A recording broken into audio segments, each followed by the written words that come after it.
If you are new to my channel, don't forget to subscribe and press all bell icon. Then only you will get notification for all my upcoming and interesting videos. Hello everyone, welcome to my channel. For today's video, I am going to make a very interesting artwork.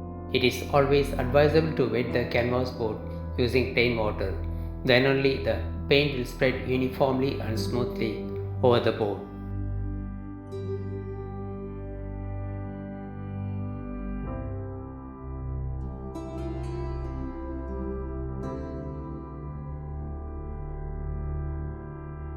Now let us prepare wall putty clay using wall care powder.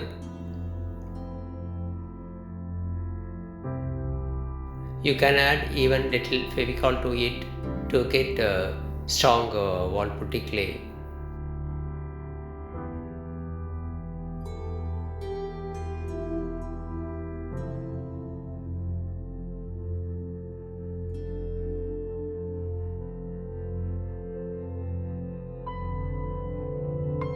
Use Fevicol to glue wall putty clay on the canvas board every time.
Hope you like this video. If you like it, kindly subscribe and support my channel. Thanks for watching.